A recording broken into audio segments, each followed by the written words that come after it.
Welcome again to Sarvodaya शिक्षा YouTube channel. और हम पढ़ रहे थे system of particle and rotational motion, जो कि क्लास 11th फिजिक्स का एक चैप्टर है। उसमें हमने जो लास्ट टाइम में पढ़ा था वो एंगुलर मोमेंटम के बारे में कुछ पढ़ा था, और उसके बाद हमने पढ़ा था equilibrium of a rigid body. तो अब इससे रिलेटेड कुछ न्यूमेरिकल हमने देखे थे, पर एक्सरसाइज में भी उससे रिलेटेड कुछ क्वेश्चन है, तो पहले उनको देखते हैं। तो ये आ गए हम एक्सरसाइज पर, और यहाँ पर क्वेश्चन नंबर 6.6 है जिसको हम करने वाले हैं। हाईलाइट कर दिए जिससे कि हमें ढूंढने में देर ना लगे कि ये क्वेश्चन किससे रिलेटेड है। तो पहला क्वेश्चन देखते हैं। Find the component along the X Y Z axes of angular momentum L. Angular momentum L हम जान चुके हैं, उसके एक्स वाई जेड एक्सेस के कंपोनेंट हमें बताने हैं। Of a particle whose position vector is R, उसका पोजीशन वेक्टर गिवन है, with the component xyz and momentum is p with its component px py pz। Question में दिया हुआ है पोजीशन वेक्टर है और उसका लीनियर मोमेंटम p है, और उनके तीन तीन कंपोनेंट दिए हुए हैं, एक्स वाई जेड तो पोजीशन वेक्टर के, और लीनियर मोमेंटम के px py pz। Show that if the particle, देखिए पहला पार्ट तो जो है वो यहीं तक का है। पहला पार्ट में r दिया है, p दिया है, find the component of angular momentum l। ये तो पहला पार्ट है, तो पहला पार्ट को कर लें पहले, इसके बाद हम आगे पढ़ेंगे। ठीक है, ऐसे ही करते हैं। तो इसके लिए हमें चाहिए थोड़ी सी खाली जगह, तो हमने इस पेज का ये खाली वाला पार्ट है, इसको थोड़ा जूम कर दिया है। देखते हैं यहाँ कैसे करते हैं। देखिए एंगुलर मोमेंटम जो है वो हम रखते हैं उसको l या स्मॉल l रख लेते हैं, और उसकी वैल्यू होती है r क्रॉस p। क्वेश्चन में ये गिवन है, ये जो r है इसके तीन कंपोनेंट हैं, तो तीन कंपोनेंट है एक्स वाई जेड। उसकी फॉर्म में इसको रखेंगे तो vector r is equal to x पहला कंपोनेंट, y दूसरा कंपोनेंट, और ये z इसका तीसरा कंपोनेंट। ये तीन कंपोनेंट है। जो p है यानी कि लीनियर मोमेंटम, इसके भी तीन कंपोनेंट है, उसको भी लिख देता हूं। तो ये है p के तीनों कंपोनेंट px py pz। तो इससे लिखा मैंने सिर्फ इसलिए कि आपको पता लग जाए पोजीशन वेक्टर जिसे हम बोलते हैं, तो वो असल में तीनों एक्सेस के जो वैल्यूज हैं अलग अलग, उनका कॉम्बिनेशन को लिखने का तरीका होता है। अब हमसे पूछा है इसके तीन कंपोनेंट। अब इसके तीन कंपोनेंट है Lx Ly Lz। Cross product को लिखने का तरीका हमारा हम जानते हैं, जब हम इनको अलग अलग कंपोनेंट की फॉर्म में रखेंगे तो या तो इन दोनों को क्रॉस प्रोडक्ट करें, और जब क्रॉस प्रोडक्ट करेंगे तो आई की तीन चीजों से मल्टीप्लाई, फिर जे की, इस तरह से 9 कंपोनेंट आते हैं। और एक दूसरा तरीका है, वो है डिटर्मिनेंट वाला तरीका, तो हम वही तरीका इस्तेमाल करते हैं। तो एल के तीन कंपोनेंट निकालेंगे जो कि आई जे के, ये तीन कंपोनेंट होंगे। सबसे पहले हम पहला वेक्टर है उसके तीनों आई जे के डायरेक्शन की वैल्यूज को रख देते हैं, तो एक्स वाई और ये जेड। फिर हम दूसरा है पी वेक्टर, उसकी तीनों वैल्यूज रखते हैं, पी एक्स पी वाई और ये पी जेड। सॉल्यूशन करने का तरीका हमें पता है। पहले हम आई वाला जो पार्ट है, यानी कि आई यानी एक्स डायरेक्शन वाला, इस वाले पार्ट को सॉल्व करते हैं। तो आई लिया, फिर हम क्या करते हैं, इसका कॉलम और रो दोनों को हटा देते हैं, और वाई पी जेड इसको मल्टीप्लाई करते हैं, Y P Z minus Z P Y, Z P Y. यहां पर आप देखिए मुझे लिखना था पी वाई इंटू जेड, पर सिमेट्रिक रखने के लिए कि पहले मैं आर वाली वैल्यूज रख रहा हूं यानी एक्स वाई जेड, दूसरी बार रख रहा हूं पी की वैल्यू, तो इसलिए मैंने इसको आगे पीछे कर लिया है। और ये तो वैसे भी स्केलर है तो आगे पीछे कर ही सकते हैं। फिर हम रखते हैं जे की वैल्यू। साइन कन्वेंशन याद रखना है, इसका प्लस इसका माइनस इसका प्लस, तो जे के लिए हम रखेंगे, ये इसकी वैल्यू हो गई जे।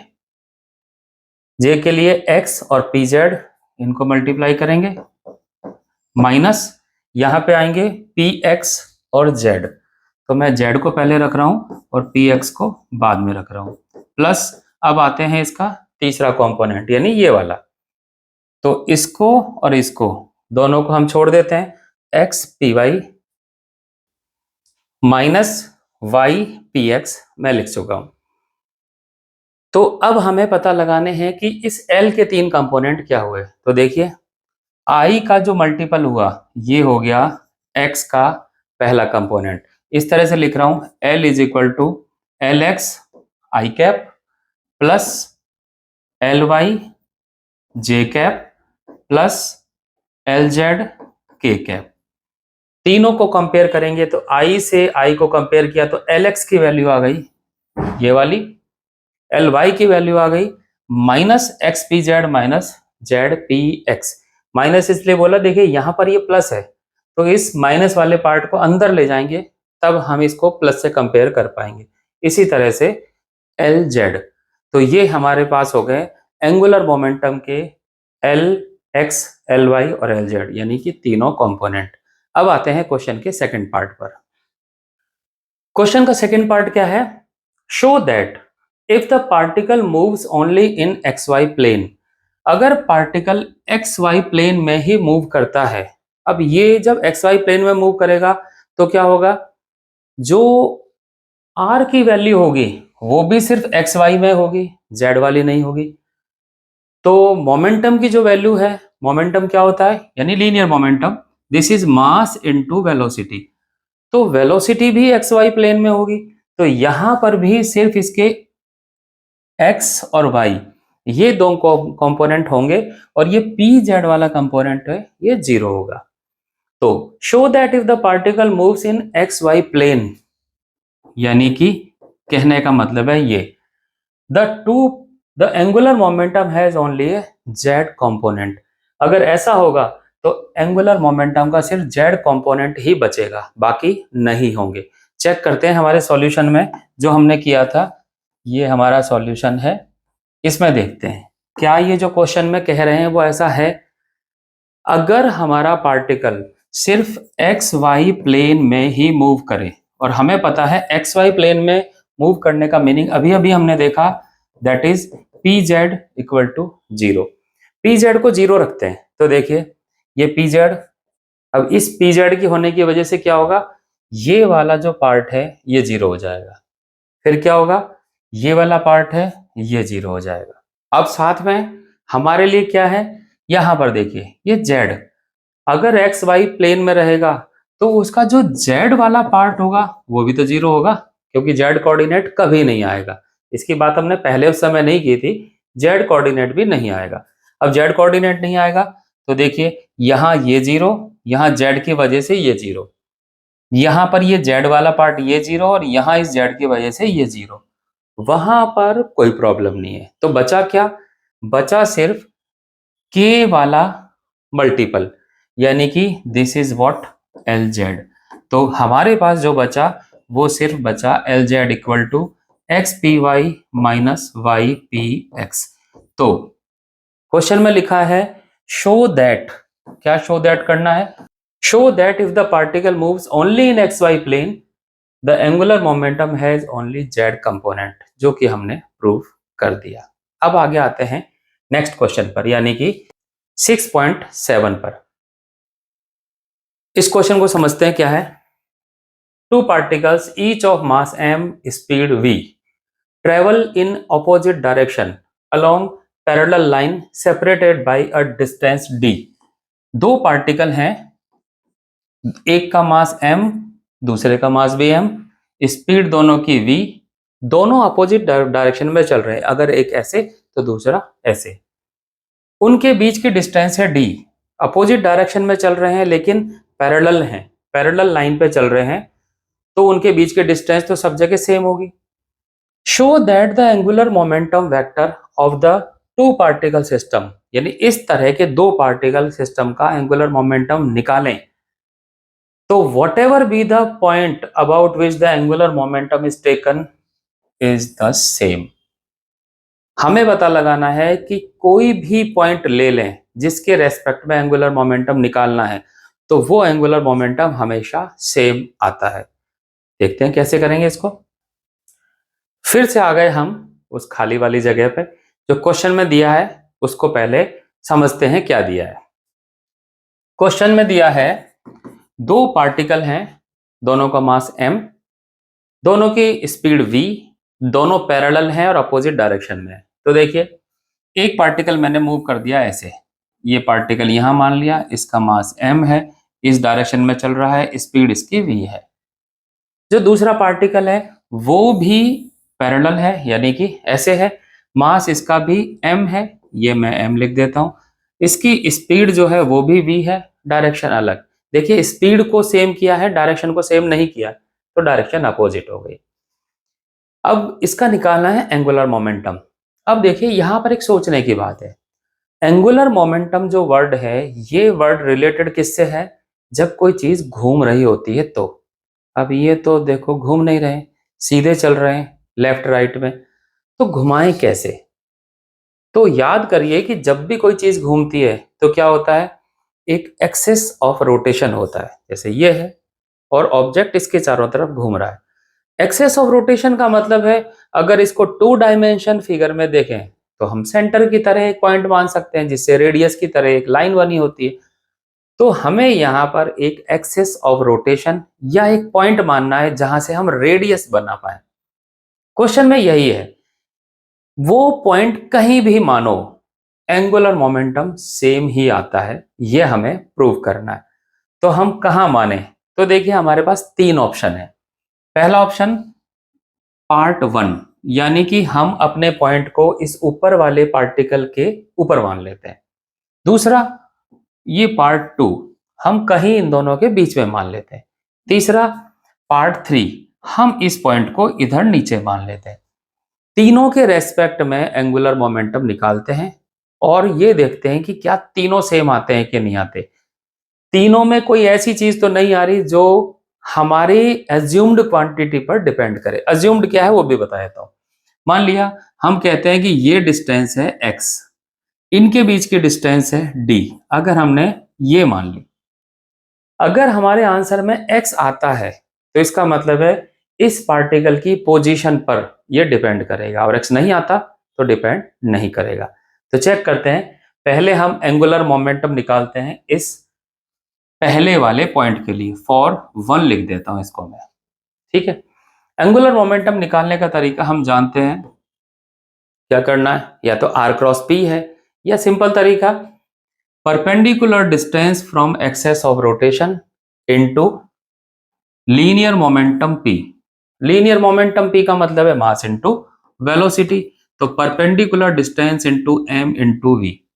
ये हमारा एक जनरल तरीका है, इसमें हम बहुत ज्यादा वेक्टर का एनालिसिस नहीं ले रहे। तो पहले पार्टिकल के लिए अब एंगुलर मोमेंटम भी 2 पार्टिकल का है, तो दोनों का अलग अलग निकालना पड़ेगा। एक का L1 और एक का मैं L2 मान लेता हूं। L1 का निकालते हैं पहले, ये दिस इज L1 और दिस इज L2, ठीक है। कंफ्यूज नहीं होना, ये 1 ये 1 ये 2 ये 2, ध्यान रखना इसको। तो पहले हमने इसका निकाला, तो इसके लिए परपेंडिकुलर डिस्टेंस ये x हमने मान रखी है, मास की जगह m, स्पीड की जगह v, ये चीज हो गई। लेकिन अब ये भी देखना है कि इसकी डायरेक्शन क्या है, तो डायरेक्शन समझिए, ये सेंटर है, ये रेडियस की तरह एक लाइन मान लेते हैं। अब ये पार्टिकल है, अब सोचिए इस पार्टिकल को जब हम ऐसे खींचेंगे तो इधर धागा बंधा हुआ है, ये वाला पार्ट ऐसे धागा, ये समझो 1 पॉइंट है, ये बंधा हुआ है यहाँ पार्टिकल। जब इसको ऐसे खींचा इधर की तरफ तो ये क्या होगा, ये घूम के ऊपर चला जाएगा, धागा तोड़ना नहीं है ना हमें, तो घूम के ऊपर चला जाएगा। तो ये देखिए क्या है, एंटी क्लॉकवाइज डायरेक्शन हुई। तो ऐसे आपको डायरेक्शन पता लगाना सिखाया गया था पहले, तो आप इसको इस तरह से देखिए। ऐसे नहीं देखना है तो आपको यहाँ एक्सेस ऑफ रोटेशन पर ऐसे मानिए और कहिए कि ये आउटवर्ड है। तो मैं इसको लिख देता हूं, दिस इज एंटी क्लॉकवाइज। ये मैं उन लोगों के लिए लिख रहा हूं जो धागा बांध के एनालिसिस कर रहे हैं, और जो राइट हैंड से कर रहे हैं उसके लिए आउटवर्ड। तो मैं दोनों वर्ड लिख दिए, आपको जैसे समझ में आए, जैसे आसान लगा वो कर सकते हैं। ये तो हुआ पहला पार्ट। L2 की वैल्यू देखिए, L2 के लिए डिस्टेंस, अब ये L2 है, परपेंडिकुलर डिस्टेंस में मुझे ये वाली डिस्टेंस चाहिए, तो ये x और ये d, तो x प्लस डी, तो टोटल डिस्टेंस हो जाएगी x प्लस डी, मास m, स्पीड v, जो कि पहले से पता ही है। इसकी डायरेक्शन भी देखते हैं। इस समय यहां से यहां तक पूरा रेडियस हुआ, यानी कि ऐसे पार्टिकल है नीचे, इस बार जा रहा है ये लेफ्ट में यानी ऐसे, तो इसको ऐसे खींचेंगे तो ये ऐसे जाएगा, क्या हुआ क्लॉकवाइज। अगर हम इसको क्लॉकवाइज चलाते हैं, ये एक्सेस ऑफ रोटेशन है, तो क्लॉकवाइज देखो ऐसे जाएगा यूं, इस तरह से, तो अंगूठा हो गया इनवर्ड। तो यहां पर लिख देता हूं मैं क्लॉकवाइज, और दूसरी वाली डायरेक्शन लिखने का तरीका जो राइट हैंड थंब रूल से है, दैट इज इनवर्ड। दोनों लिख दिए। अब यहां से हमें ये शिक्षा मिलती है, एक आउटवर्ड है एक इनवर्ड है। अब जब इसको अगर साइन लगा के लिखना है तो एक को प्लस और एक को माइनस लिखना पड़ेगा, तो मैं आउटवर्ड को प्लस मान लेता हूं, इनवर्ड को मैं माइनस मान लेता हूं। ये जो चीज जो मैं लिख रहा हूं ना, माइनस मान लेता हूं प्लस माइनस, ये लिखना है आपको कॉपी में। तो ये हो जाएगा एक्स एम वी माइनस, इसको करते हैं X M V minus D M V. ठीक है, ये मैंने माइनस का साइन यहां लगाया, ये टोटल आ गया, ये कैंसिल हो गया और आंसर बचा माइनस का डी एम वी। अब यहां पर आप देख सकते हैं, क्या यहां पर कहीं एक्स आया? नहीं आया। मींस ये जो वन है, ये दूर लो पास लो, बिल्कुल यहां लो ऊपर लो कहीं भी लो, उससे कोई फर्क नहीं पड़ता कि वो कितने डिस्टेंस पर लिया जाता है। मींस एंगुलर मोमेंटम इस बात पे डिपेंड नहीं करता कि ये पार्टिकल कहां पर कितने डिस्टेंस पर माना गया है। लेकिन अब यहाँ पे एक्स से फ्री हो गए हम, लेकिन हम ये नहीं कह सकते ना कि बीच में मान लेते तो क्या होता, नीचे मान लेते तो क्या होता। नीचे वाला पहले तीसरा वाला पार्ट समझते हैं कि तीसरे वाले पॉइंट पर मानते तो क्या होता। तो इसको मिटाऊं या नहीं मिटाऊं?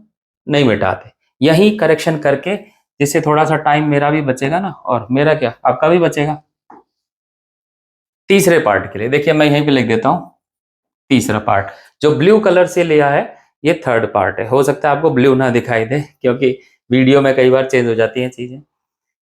तो formula same, L1 L2 same. अब हमारा पॉइंट है ये वाला पॉइंट, थर्ड वाला, यहां तक भी सेम। डायरेक्शन पर आते हैं, क्योंकि डायरेक्शन ही बदलेगी, ये सब तो एज इट इज रहेगा। इसकी डिस्टेंस को मैं यहां x मान लेता हूं, ये वाली डिस्टेंस यहां पर ये ऑलरेडी d दे रखी है। तो यहां पर इस L1 के लिए जब हम बात करेंगे तो देखिए क्या होगा, ये L1, ये है नीचे वाला सिरा, ये तीसरा पॉइंट, ये पार्टिकल यहां पर है, डिस्टेंस हो गई x प्लस डी, और ये इधर की तरफ धक्का दिया जा रहा है। तो देखिए ऐसे जब धक्का देंगे तो ये घूमेगा ऐसे क्लॉकवाइज। ठीक है, तो देखिए कहाँ है ये x प्लस डी वाला एक्सप्रेशन, ये है, और ये क्लॉकवाइज और ये इनवर्ड, सेम मिल गया। फर्क सिर्फ ये है, ये एक्सप्रेशन असल में L1 बन चुका है इस समय, बस इतना सा चेंज हुआ है। अगर हम L2 के लिए बात करते हैं तो देखिए यहां पर ये पार्टिकल 3, यानी यहां पर ये है m, यानी दूसरे नंबर का पार्टिकल यहां पर, और अब मैं इसको खींच रहा हूं लेफ्ट में यानी इधर, तो अब ये ऐसे घूमेगा यानी एंटी क्लॉकवाइज। और अगर हम राइट हैंड थंब रूल लगाएंगे तो outward, anti clockwise outward. This expression is now belong to L2। यानी इस तरह से फर्क क्या पड़ा 1 और 3 में, सिर्फ एक्सप्रेशन बदल गए, यानी ये L2 वाला L1 का बन गया, L1 वाला L2 का बन गया। साइन फिर से वही रख दो, आउटवर्ड को प्लस इसको माइनस, तो ये सेम आ जाएगा। तो कहने का मतलब है ये एक्सप्रेशन ये 1 वाले पॉइंट के लिए और 3 वाले पॉइंट के लिए सेम आ रहा है। अब क्या बचा, बीच वाले का और चेक कर लेते हैं, क्योंकि इसके अलावा तो कोई ऑप्शन है नहीं। तो बीच वाले पॉइंट के लिए और चेक कर लेते हैं। बीच वाले पॉइंट के लिए यानी कि पॉइंट नंबर 2 फॉर 2, देखिए इस बार मैं भी रंगीन हो गया हूं, कलर इसका बदल लिया है। बीच वाला पॉइंट ये, अब मैं क्या करता हूं, यहां पर इस पॉइंट को मैं यहां बना देता हूं, जिससे कि यहां पे थोड़ा ज्यादा है ना, गड़बड़ हो जाएगी। इस डिस्टेंस को मैं x मान लेता हूं, तो ये जो बची हुई डिस्टेंस है ये d माइनस एक्स हो जाएगी, क्योंकि टोटल डिस्टेंस d है। अब यहां पर भी एंगुलर मोमेंटम हो जाएगा L1 प्लस L2, जैसे मैंने यहां माना। L1 पहले पार्टिकल के लिए लिया, तो यहां से इस पहले पार्टिकल को मैं चला रहा हूं, तो देखिए पहले की तरह ऐसे ही होगा, इस तरह से घूम जाएगा। अब आप ये देखिए कैसे घुमा रहा हूं, या इसको इनवर्ड भी बोल सकते हैं। तो डिस्टेंस हो जाएगी d minus X m into V. ये है L1 के लिए। डायरेक्शन इसकी क्या है, दिस इज क्लॉकवाइज, तो मैं इसको नीचे क्लॉकवाइज लिख देता हूं। अब दूसरा वाला यानी कि L2 के लिए, L2 यानी कि ये डिस्टेंस पर ये पार्टिकल यहां हो गया। अब इस पार्टिकल के लिए जब इधर से धक्का लगेगा तो ये ऐसे होगा, ऊपर की तरफ बंधा हुआ तो ये घूम के इस तरह से चलेगा। This is again clockwise. तो distance x mass into speed, clockwise direction, इसको भी मैं यहां पर क्लॉकवाइज लिख देता हूं। अब हमें देखना है कि हमने इस साइन को क्या माना था। देखिए क्लॉकवाइज को हमने माइनस माना हुआ है, तो यहां पर भी माइनस मानना है, क्योंकि सेम क्वेश्चन में एक बार जो हमने माना ना वो पूरे क्वेश्चन में सेम मानना है। तो इसको माइनस मान रहा हूं, तो ये भी माइनस, ये भी माइनस। ये थोड़ा छोटा दिख रहा होगा माइनस, पर पता तो है ही ना। सॉल्व करते हैं तो ये आ जाएगा माइनस का डी एम वी, फिर ये माइनस और minus plus X M V, फिर माइनस का एक्स एम वी, ये दोनों हो जाएंगे कैंसिल, और ये रिजल्ट आ गया फिर से माइनस का डी एम वी।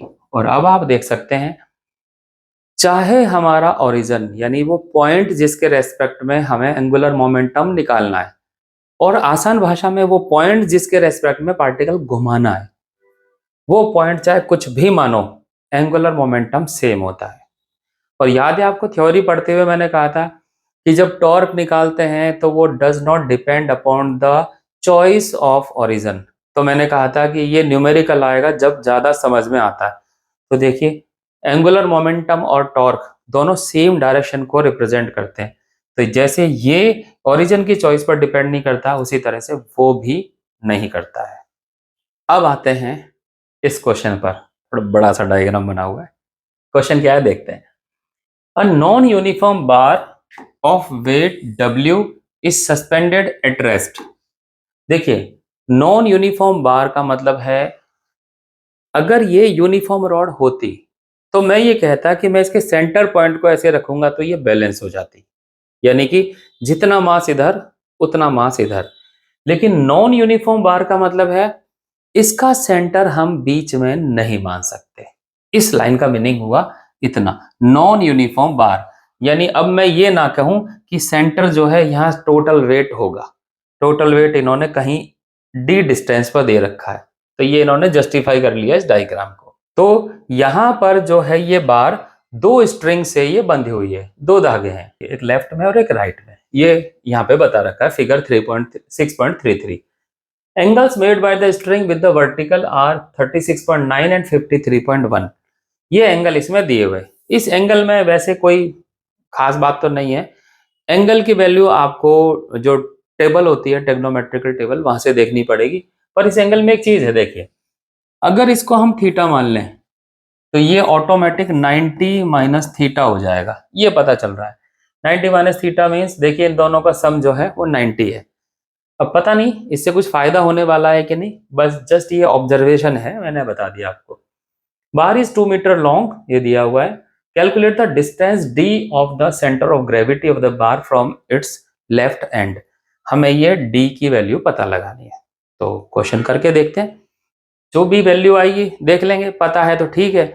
आमतौर पर ऐसी वैल्यू जब एग्जाम में आता है क्वेश्चन ना, तो पेपर में दी गई होती है, तो इसलिए चिंता की बात नहीं है कि हमें याद नहीं है, ऐसा कुछ नहीं। हमने लॉज ऑफ मोशन जब पढ़ा था तो उसमें हमने फोर्स का रेजोल्यूशन करना और ये सब सीखा था। तो अब मैं क्या करता हूं, इसको हम है ना थीटा मान लेते हैं। बार बार इस एंगल को लिखेंगे तो जब जरूरत पड़ेगी लास्ट में तब लिखेंगे, तो ये थीटा हो जाएगा, तो वो वाला हो जाएगा 90 माइनस थीटा। ठीक है, यहां पर जो टेंशन होगी, टेंशन भी एक फोर्स है, तो इसका नाम मैं रख लेता हूं T1, और यहां जो टेंशन होगी इसका नाम रख देता हूं T2। बड़ी टेंशन है तो T1 और T2 दो फोर्स हो गए। अब हमें ये पता लगाना है कि ये जो सिस्टम है ये इक्विलिब्रियम में तो है ना, पता लग रहा है ना इक्विलिब्रियम। अब हमने इक्विलिब्रियम जब पढ़ा, पहले पढ़ा था तो सिर्फ हम देखते थे कि नेट फोर्स 0 हो जाए, लेकिन अब हमें क्या देखना है ना ये चल रहा है ना ये घूम रहा है। तो सिर्फ फोर्स जीरो नहीं करने, हमें टॉर्क भी जीरो करने, हर एक लगने वाले फोर्स का टॉर्क भी चेक करना है। तो हम सारी चीज चेक करेंगे, देखते हैं आगे। तो इस T1 के दो कंपोनेंट कर लेते हैं। एक कंपोनेंट तो हो गया इस डायरेक्शन में, दैट इज T1। देखिए ये थीटा तो ये भी थीटा, तो T1 का ये कंपोनेंट हो जाएगा T1 cos theta. Component break करना आप जान चुके हो आप पहले से। और ये इस डायरेक्शन में हो जाएगा T1 sin थीटा। ये हो गए हमारे दो कंपोनेंट। ठीक, वहां देखते हैं। इस T1 के भी दो कंपोनेंट, एक यहां पर होगा एक यहां होगा, यानी दोनों परपेंडिकुलर। क्यों करते हैं ऐसा? एक्स एक्सेस और वाई एक्सेस, हमारी आदत है एक्स और वाई के अलोंग ही सारा एनालिसिस करें, इसलिए हम दो परपेंडिकुलर डायरेक्शन में करते हैं। देखिए ये 90 माइनस थीटा और वो 90, तो ये कितना हो जाएगा? ये हो जाएगा थीटा। बढ़िया ना, फायदा हो गया इस थीटा का। T1 का ये कंपोनेंट हो जाएगा T1 cos थीटा, और ये T2 होगा और ये हो जाएगा T2 sin थीटा। ये हो गए कंपोनेंट ब्रेकिंग। अब हम देखते हैं कि इतने डायग्राम से देखते हैं कि ट्रांसलेशनल इक्विलिब्रियम कैसे होगा। तो कैसे होगा हम जानते हैं, वैसे देखते हैं। मैं बात करता हूं एक्स एक्सेस के अलोंग, एक्स एक्सेस के अलोंग सारे नेट फोर्स जीरो होने चाहिए। तो फोर्स तो दो ही हैं, एक तो ये और एक ये जीरो कब होंगे? जब दोनों इक्वल एंड अपोजिट होंगे। तो अपोजिट तो ऑलरेडी है ही, बस इक्वल करने हैं हमें। तो मैं एक इक्वेशन बना देता हूं, T1 sin theta is equal to T2 cos theta. ये आ गई हमारी इक्वेशन नंबर 1। मैं इसको इक्वेशन नंबर 1 नाम दे देता हूं। पहली इक्वेशन आ गई। सॉल्व इसको बाद में करेंगे जब जरूरत पड़ेगी। अब आते हैं x के अलोंग हो गया, y के अलोंग देखते हैं, अलोंग y एक्सेस। यहां पर भी सारे फोर्स जीरो होने चाहिए। तो जीरो का मतलब है जितने फोर्स ऊपर उतने फोर्स नीचे। तो ऊपर फोर्स कौन कौन से हैं? T1 cos theta, T2 sin theta, ये तो ऊपर वाले। नीचे वाले सिर्फ W, यानी कि वेट ऑफ द रॉड। तो एक तरफ लेफ्ट में ये, राइट में ये, अपोजिट तो ये है। तो इक्वेशन हो गई T1 cos theta plus T2 sin theta is equal to W, equation number 2। अब हमारे पास हमें निकालना तो है स्मॉल d, और स्मॉल d अभी तक कहीं नजर आया नहीं है।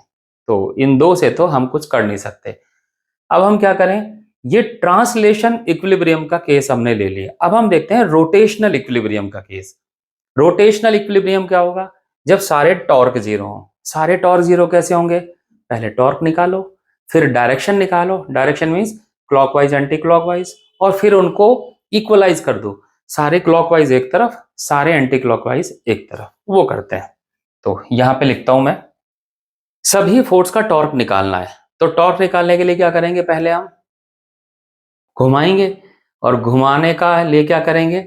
हम एक एक्सेस ऑफ रोटेशन मानेंगे। तो एक्सेस ऑफ रोटेशन कहां पर माने? या तो मैं इस पॉइंट को मान लूं, या इसको, किसी को भी माने। खास बात यह है कि एक्सेस ऑफ रोटेशन कहीं भी मानो, उससे कोई फर्क नहीं पड़ता है, ये हम जानते हैं। तो कहीं भी मान सकते हैं। इस W वाले पॉइंट को ही एक्सेस ऑफ रोटेशन मान लेते हैं, यानी कि इस वाले पॉइंट को। इससे फायदा क्या है? इससे फायदा यह है, जितने भी फोर्स एक्सेस ऑफ रोटेशन से ही पास हो रहे हैं, तो उन पर परपेंडिकुलर डिस्टेंस जैसी कोई चीज नहीं रहेगी। मालूम है ना? अगर मान लिया ये एक्सेस ऑफ रोटेशन है, इससे एक ये रेडियस है, यहां पर कोई ऑब्जेक्ट है, और हमने ये सीखा था अगर इसकी डायरेक्शन में ही फोर्स हो और इसके या फिर अपोजिट डायरेक्शन में हो, तो ये वाला फोर्स इसको घुमा नहीं सकता है। तो वो फोर्स जीरो हो जाएगा, यानी टॉर्क जीरो हो जाएगा। तो हम इसलिए कि हमें इसका फायदा हो जाए, हम ऐसा पॉइंट मानते हैं। एक एक करके एनालिसिस करते हैं और समझ में आ जाएगा। तो पहले हम सभी फोर्स का टॉर्क निकालते हैं और डायरेक्शन देखते हैं। फिर हम एक तरफ क्लॉकवाइज एक तरफ एंटी क्लॉकवाइज को कर लेंगे। देखते हैं, पहले देखते हैं torque due to T1 sin theta. देखिए मैं इस तरह से लिख रहा हूं, आपको पता लग जाए कौन से फोर्स का टॉर्क है। ये फोर्स जो है, देखिए यहां पर इसी पॉइंट से पास हो रहा है, तो इस पॉइंट को एक्सेस ऑफ रोटेशन ऐसा होगा। तो इस फोर्स पर कोई परपेंडिकुलर ड्रॉ नहीं कर सकता। फॉर्मूला हमारा होता है परपेंडिकुलर डिस्टेंस इनटू फोर्स। अब हमारे इस केस में परपेंडिकुलर डिस्टेंस 0, फोर्स एफ का मतलब है T1 sin थीटा, तो ये 0 हो जाएगा। इसी तरह से torque for W that is also 0। इसी तरह से torque for T2 cos theta is also 0। ये तीसरा वाला टॉर्क, यानी ये तीन तो हो गए 0। अब जो बचे हैं उनको देख लेते हैं। तो एक ये और एक ये, दो फोर्स बचे, इन दोनों को देख लेते हैं कि वो क्या कर रहे हैं। तो अब हम लेते हैं टॉर्क T1 cos थीटा का, मैं यहीं लिख देता हूं इसका टॉर्क T1 cos थीटा। तो देखिए परपेंडिकुलर डिस्टेंस, ये है फोर्स की लाइन, इससे परपेंडिकुलर डिस्टेंस है ये, और ये वाली डिस्टेंस है d। तो ये हो जाएगा T1 cos थीटा, तो हो गया फोर्स, और परपेंडिकुलर डिस्टेंस हो गई d। डायरेक्शन भी साथ साथ लिख लेते हैं। अगर ये एक्सेस ऑफ रोटेशन हुआ, यहां पर ये पॉइंट होता, इसको फोर्स ऐसे लगाते, तो देखिए ऑब्जेक्ट यहां है, फोर्स ऊपर लग रहा है, तो ये ऐसे घुमा देगा इसको।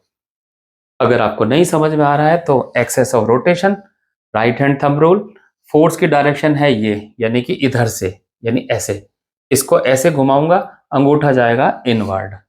तो इसको या तो लिखें क्लॉकवाइज या लिखें इनवर्ड। अब मैं एक टर्म यूज कर रहा हूं,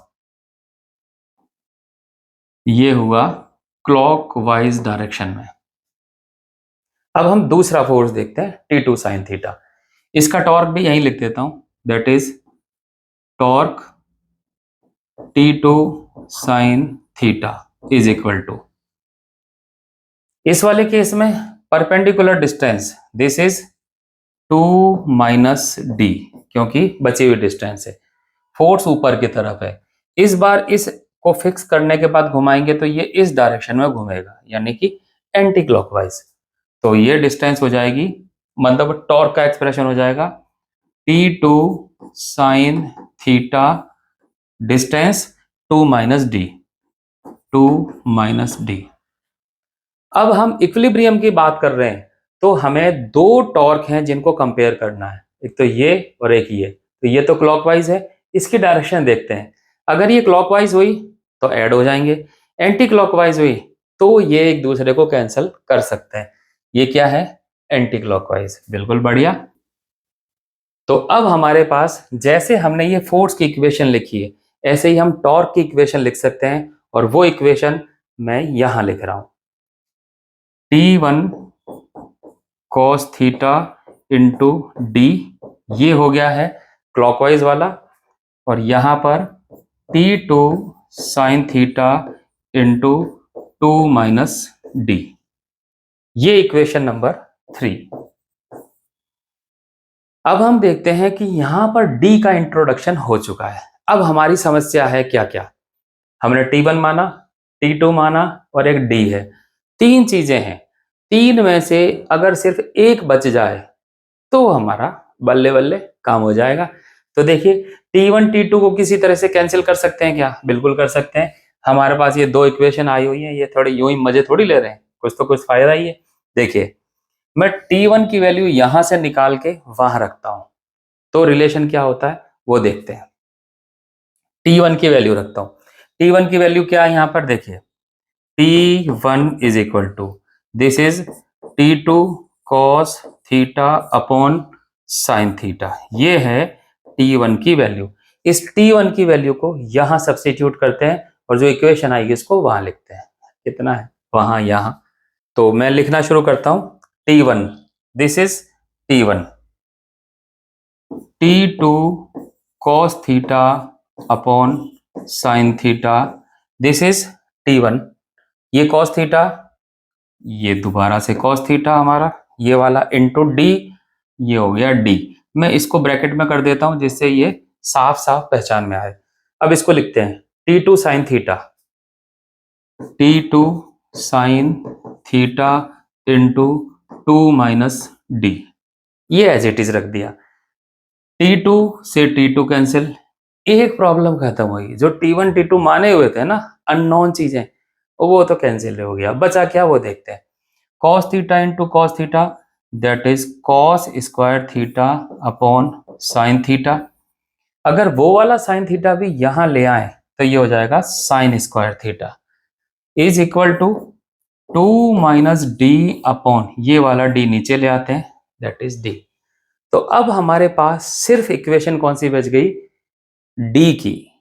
थीटा की वैल्यू तो हमें पता है ना, हमने इसको थीटा माना हुआ है 36.9 डिग्री को, तो ये वैल्यू हो जाएगी अब cos square 36.9 upon sine square theta वही 36.9 है, तो 36.9 is equal to 2 minus D upon D.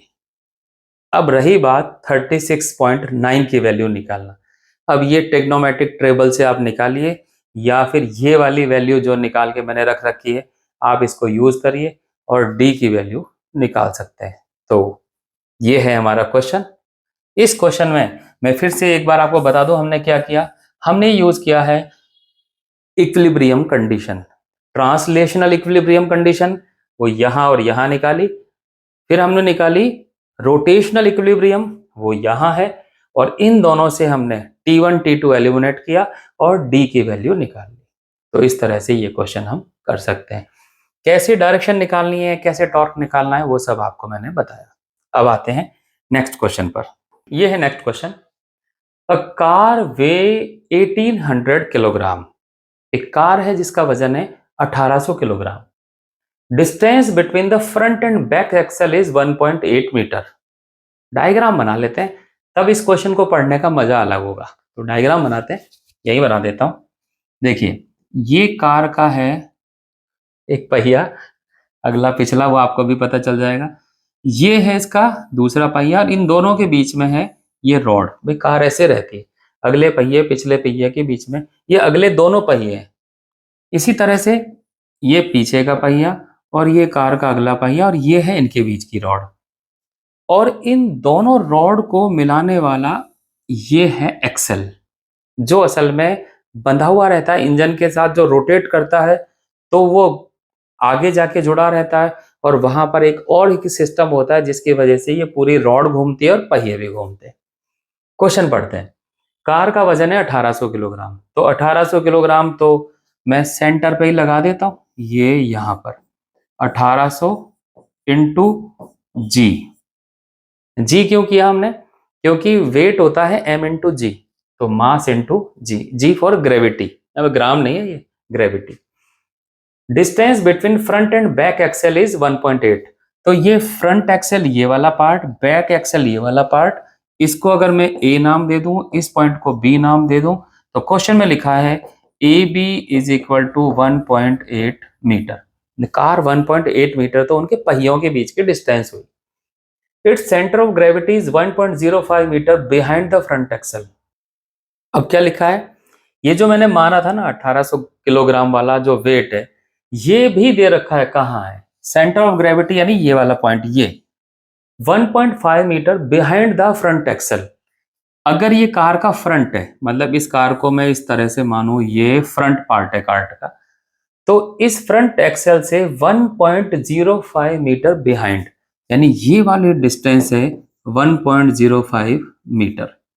तो ये डिस्टेंस कितनी हो जाएगी, दिस इज 1.8 माइनस 1.05, ठीक है, ये इतनी हो जाएगी, हम निकाल सकते हैं। तो determine the force exerted by the level ground on each front wheel, front wheel पर लगने वाला force from the level ground, यानी कि रिएक्शन।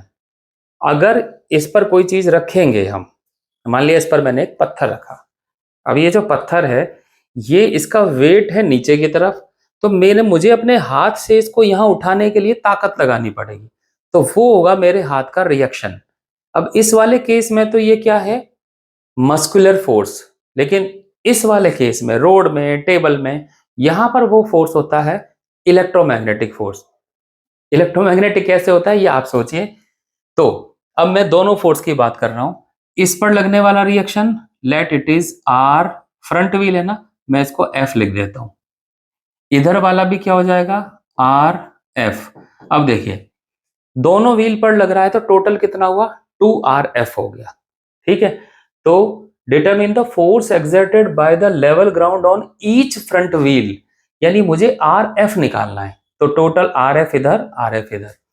इसी तरह से इसकी बात करता हूं, ये वाला, ये कौन सा पहिया है, पीछे वाला, पीछे को मैं बोल देता हूं बैक, तो ये हो जाएगा आर बी, और ऐसे ही फोर्स इस पर भी लग रहा है आर बी, हमें ये निकालना है।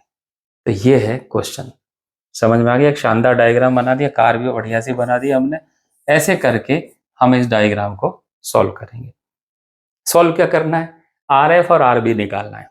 अब मैं ये बताता हूं ये क्वेश्चन किस तरह का।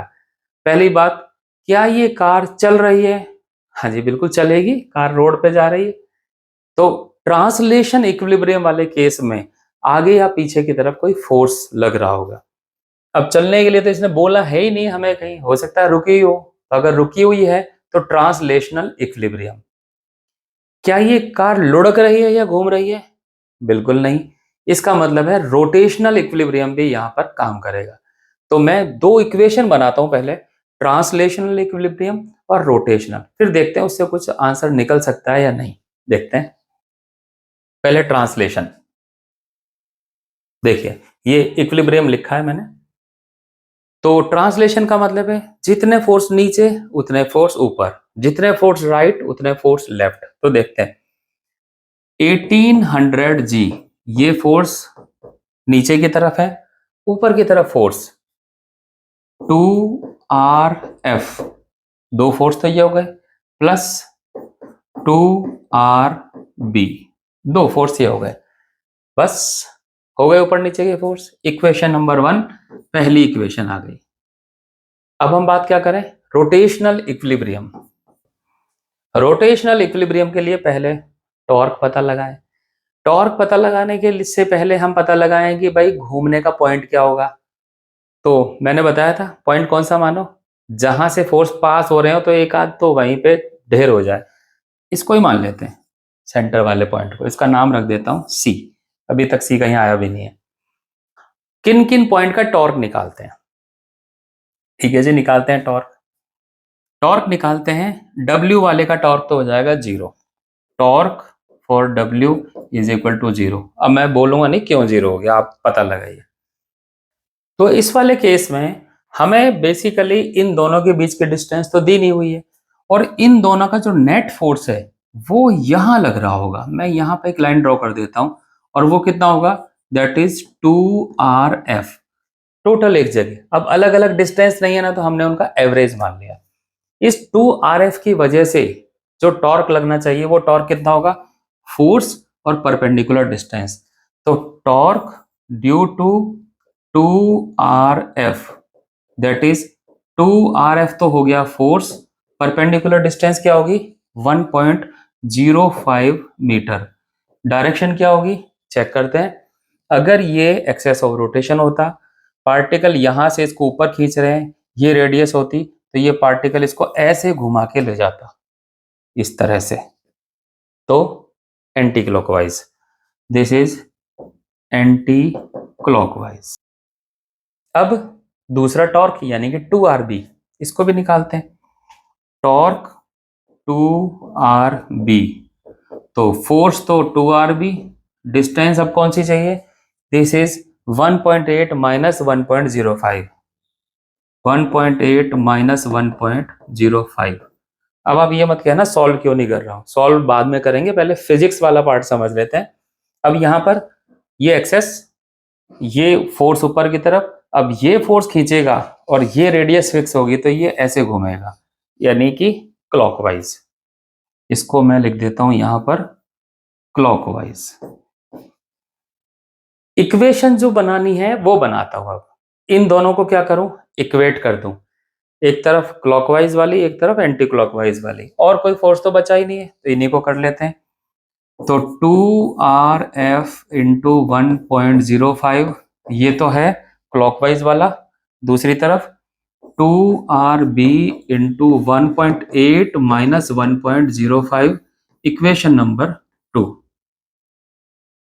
क्या हम यहां से RF और RB सॉल्व कर सकते हैं, आंसर है यस क्योंकि ये तो साइमल्टेनियस इक्वेशन है, बच्चा बच्चा जानता है।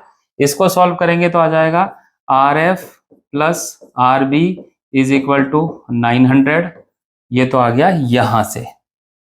इसको सॉल्व करेंगे तो आ जाएगा, देखिए 1.05 इंटू RF, ये पहला part, minus 0.75 into RB is equal to 0। इस वाली इक्वेशन को मैंने सॉल्व कर दिया, तो ये हो गया पहला पार्ट। ये लेफ्ट हैंड साइड में आएगा तो माइनस, ये सब्ट्रैक्ट कर दिया 0.75 इंटू RB। अब आपका काम है RB और RF निकालना, जो कि तुम 10th क्लास में सीख चुके हो, तो इसलिए अब मैं इसको नहीं बताऊंगा। यहां से हमें पता लग जाएगा हर एक फ्रंट व्हील और हर एक बैक व्हील पर कितना रिएक्शन फोर्स काम कर रहा है। तो ये हो जाएगा उसका सॉल्यूशन। नेक्स्ट देखते हैं, एक क्वेश्चन और है। मन तो कर रहा है कि आपके लिए छोड़ दूं, फिर आप कहोगे कि कोई भी तो पूरा नहीं कराया पर कैलकुलेशन आपके लिए छोड़िए, देखिए टाइम लगता है कैलकुलेशन करने में ना। A meter stick is balanced on a knife edge at its center। Knife edge का मतलब है चाकू की धार एक मीटर स्टिक है, उसको ऐसे नाइफ एज पर हम बैलेंस कर सकते हैं। यही है, मैं डायग्राम ही बना देता हूँ। ये मीटर स्टिक, ये इसका सेंटर, और ये नाइफ एज में इस तरह से बना देता हूं जिससे ऊपर की तरफ धार दिखाई दे। ये बैलेंस्ड है। बैलेंस्ड क्यों है इसको भी समझिए। अगर इस मीटर स्टिक का मास, मैं यहां लिख देता हूं, mass of stick is m, ये मान लिया मैंने, mass of stick is m। तो बैलेंस होने का मतलब क्या है, देखिए इस स्टिक का जितना वेट है वो लग रहा हुआ यहां पर, और उस वेट की रिएक्शन है इस नाइफ एज पर, तो ऊपर नीचे के फोर्स तो इक्वल एंड अपोजिट हो गए। टॉर्क की बात करते हैं, क्योंकि ये स्टिक यूनिफॉर्म है, लिख नहीं रखा पर मीटर स्टिक तो यूनिफॉर्म ही होती है, तो जो आधा पार्ट है उसका मास हो जाएगा m/2, और वो कहां पर होगा, ज्योमेट्री से हम जानते हैं वो सेंटर पर होगा, यानी यहां होगा नीचे की तरफ m/2, और इसका वेट लग रहा है तो हो जाएगा m/2 इंटू जी। और इसी तरह से इसके इस आधे पार्ट पर भी नीचे की तरफ लगेगा m/2 इंटू जी। अब ये वाला फोर्स टॉर्क जनरेट करेगा, इसको इधर घुमाने की कोशिश करेगा, ये वाला फोर्स इसको नीचे की तरफ घुमाने की कोशिश करेगा, यानी ये करेगा इसको क्लॉकवाइज और ये करेगा इसको एंटी क्लॉकवाइज घुमाने की कोशिश। दोनों इक्वल, दोनों अपोजिट, नेट इक्विलिब्रियम फिर से मेंटेन हो रहा है, यानी दोनों टॉर्क फिर से 0 हो रहे हैं। तो ये मैंने सिर्फ पहली लाइन समझाई, ऐसा हो रहा है। When two coin each of mass 5 gram are put one on top of the other at 12 centimetre mark. अब इस मीटर स्टिक के 12 सेंटीमीटर मार्क पर, मान लिया ये 0 से शुरू होता है, ये 100 पर यहाँ पे खत्म होता है, तो 12 सेंटीमीटर का मार्क यहाँ कहीं होगा। इस पर 5-5 ग्राम के 2 कॉइन रख दिए हैं, ठीक। The stick is found to be balanced at 45 centimetre. अब ये स्टिक सेंटर की जगह 45 सेंटीमीटर पर बैलेंस हो रही है। क्यों हो रही है, थोड़ा सा पहले ये देखते हैं। देखिए ये मेरे सामने मीटर स्टिक है, इसको मैं जब ऐसे रखता हूं तो मैं क्या करूंगा, थोड़ी देर में ऐसे बैलेंस करने में कामयाब हो गया। अगर मैं कहता हूं यहां पर कुछ वेट लगा देता या वजन लगा देता या पेन का ढक्कन होता, तो क्या होता, पेन का ढक्कन जिस तरफ से है, हम उस तरफ बैलेंस करने के लिए अपनी फिंगर को, जैसे मैं यहाँ पे वजन लगाता ना, तो मैं बैलेंस करने के लिए थोड़ा इधर करता। आप करके देखिए तो आपको पता लगेगा जिधर भारी होता है ना, उधर वो सेंटर ऑफ मास शिफ्ट हो जाता है। तो इसलिए हम जब बैलेंस वाला पॉइंट इधर पे सिक्के रखे तो ये बैलेंस वाला पॉइंट इधर सरक गया। तो यही लिखा है 45 सेंटीमीटर वाले मार्क पर वो सरक गया है, और what is the mass of metre stick, ये हमें पता लगाना है। तो देखिए पहले इस वाले पार्ट को भी मैं डायग्राम से रिप्रेजेंट करता हूं। ये मीटर स्टिक मैंने दोबारा बनाई, ठीक है। ये 0, तो ये वाला पॉइंट मैंने मान लिया 12 सेंटीमीटर मार्क, मैं इसको 12 लिख देता हूं। जो ये सी वाला पॉइंट है ये मैंने यहां बना दिया, ये 50 वाला पॉइंट है, ठीक। यहां पर रखे हैं 2 कॉइन, तो यहां पर हम 2 कॉइन रख लेते हैं। एक कॉइन रख दिया ये, और एक कॉइन रख दिया ये, और इस कॉइन का जो वेट है वो कितना है, 5 ग्राम। तो नीचे की तरफ कर देता हूं 5। अब देखिए ये तो ग्राम लिखा है ना यहाँ पे, मैं इसमें लगा रहा हूं जी, ग्रेविटी, यानी ये वेट है, जी इज ग्रेविटी। जो यहां पर मास की यूनिट है ना वो पूरी ग्राम है, तो मैं ग्राम कहीं यूज नहीं कर रहा हूं, जी जो यूज कर रहा हूं वो ग्रेविटी है। तो यहां पर एक फोर्स लग रहा है, इस फोर्स की वजह से बैलेंस करने में आई दिक्कत, दिक्कत आई तो क्या हुआ, 50 से यहां पर ये पॉइंट, दिस इज 45 पॉइंट, यहां पर ये बैलेंस हो रहा है। इससे क्या क्या फर्क पड़ा उसको देखते हैं।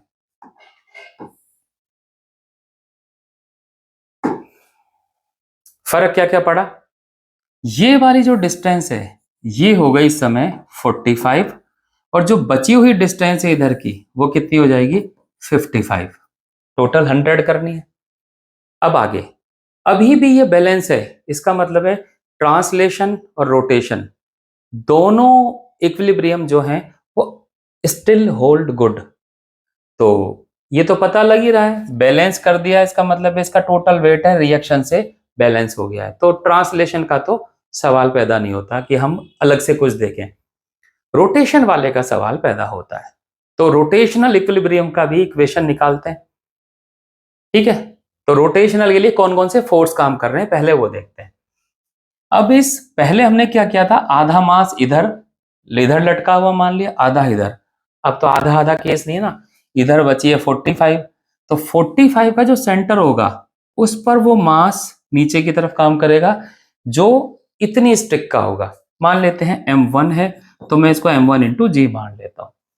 अब इधर जो बचा हुआ पार्ट है 55 सेंटीमीटर स्टिक, तो इस 55 का जो आधा जहां पर होगा यहां पर इसका बचा हुआ मास होगा, मान लेता हूं ये m2 इंटू जी। तो पहले तो हम ये m1 m2 क्या है ना इनकी बात कर लेते हैं, फिर इसकी इक्विलिब्रियम कंडीशन पर आएंगे। तो m1 m2 की बात करते हैं। देखिए 100 सेंटीमीटर की ये स्टिक है जिसका मास हमने माना हुआ है कैपिटल M। तो 1 सेंटीमीटर की जो स्टिक होगी, 1 सेंटीमीटर का टुकड़ा होगा, उसका मास हो जाएगा m/100। अब देखिए सारी की सारी यूनिट सेंटीमीटर और ग्राम है, तो मैं बार बार नहीं लिख रहा हूं।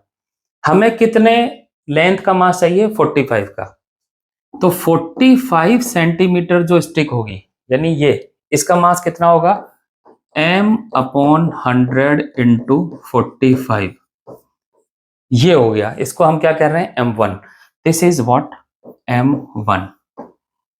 m2 भी निकाल लेते हैं, जो 55 वाला पार्ट है इसका मास, जो 55 सेंटीमीटर की स्टिक है इसका मास हो जाएगा m/100 into 55, this is m2। अब हम कह सकते हैं हमें m1 m2 पता है, तो अब हम रोटेशनल इक्विलिब्रियम के लिए तैयार हैं। चेक करते हैं फोर्स कितने हुए, एक फोर्स तो ये नीचे की तरफ, दूसरा फोर्स ये नीचे की तरफ, एक ये जो 5G है ना ये भी इसको नीचे की तरफ खींच रहा है, तो तीसरा फोर्स हो जाएगा ये। तीनों फोर्स किधर लग रहे हैं ये भी देखते हैं। ये तो हो गया इसका सेंटर वाला पॉइंट, ये इसको नीचे खींच रहा है, इसका मतलब है ये इधर घुमाना चाहते हैं यानी एंटी क्लॉकवाइज। ये इसको इधर खींच रहा है, ये किधर घुमाना चाहता है ऐसे यानी क्लॉकवाइज, तो इधर वाले एंटी क्लॉकवाइज, इधर वाले क्लॉकवाइज। तो मैंने बीच में इक्वल साइन लगा दिया, ये वाले सारे इधर, ये वाले सारे इधर लिख देता हूं। तो ये इसलिए कर रहा हूं, साइन कन्वेंशन मानोगे, प्लस मानोगे, माइनस मानोगे, जीरो करोगे, फिर इनको इधर उधर करोगे तो यही आएगा। तो डायरेक्ट कर लेते हैं, ठीक है। पहले इसका 5G, दैट इज मैं कौन सा फॉर्मूला यूज कर रहा हूं, torque equal to perpendicular distance into force. Direction अलग से हम घुमा के ले लेते हैं, तो क्यों क्रॉस प्रोडक्ट वाला यूज करें। तो परपेंडिकुलर डिस्टेंस इनटू फोर्स, तो पहले तो फोर्स हो गया यानी mg फॉर्मूले से ये फोर्स, ये परपेंडिकुलर डिस्टेंस कितनी हुई 45 माइनस 12, ये बचा 45 माइनस 12। एक तो ये डिस्टेंस चाहिए थी, ये समझ में आया ना डिस्टेंस ये क्यों, ये एक्सेस ऑफ रोटेशन मान लिया हमने, तो ये डिस्टेंस हमें चाहिए एक्सेस ऑफ रोटेशन से फोर्स की डिस्टेंस, ये फोर्स है ये एक्सेस ऑफ रोटेशन है, तो ये डिस्टेंस चाहिए। क्लियर। इस m1g की बात करते हैं, m1g, अब हमें चाहिए ये डिस्टेंस। अब ये डिस्टेंस कैसे निकालें देखिए, ये टोटल डिस्टेंस कितनी है 45। इसका मास कहाँ होगा इसके सेंटर पर, तो ये डिस्टेंस कितनी बची 45 का आधा 22.5 सेंटीमीटर। क्लियर हो गई बात, बीच में आ गया। उधर वाला लिखते हैं M2G। इधर तो सिर्फ एक यही फोर्स है और तो कोई फोर्स ही नहीं है। ये डिस्टेंस कैसे निकालें, ये भी आसान है। ये है 55 का आधा, क्योंकि सेंटर पे होगा ना, हम हमेशा सेंटर पे मान लेते हैं, यूनिफॉर्म होता है तो 55 का आधा कितना हुआ 27.5। तो ये आ गई इक्वेशन। हमें निकालना क्या है इसमें, हमें निकालना है मीटर स्टिक का मास। तो M1 M2 को इस फॉर्म में रख लेते हैं जहां पर कैपिटल M आ जाए, तो फिर हम कैपिटल M निकाल लेंगे। तो देखिए, तो पहले तो ये सारे जितने G है ना, इनका नाश करो। बचता क्या है 5 into 45 minus 12, this is 33, plus M1 की वैल्यू वहां से रखते हैं 45m upon 100 into 22.5 is equal to, अब M2 की वैल्यू वहां से 55 into capital M upon 100 into 27.5। इस इक्वेशन में हम देखते हैं कि हमारे पास सिर्फ कैपिटल M ही इसमें एक वेरिएबल है। तो जब इसको सॉल्व करेंगे तो हमारे पास कैपिटल M की वैल्यू आ जाएगी, और वो जो वैल्यू आएगी ना, वो वैल्यू ग्राम में आएगी, क्योंकि सारी वैल्यूज ग्राम में है। तो इस तरह से हमें इस मीटर स्टिक का मास पता चल जाएगा। कैलकुलेशन तो आप कर ही लोगे। तो ये थे न्यूमेरिकल, और आज के लिए मुझे लगता है इतना ही काफ़ी है। तो नेक्स्ट क्लास में इससे आगे स्टार्ट करेंगे। तब तक के लिए जय हिंद।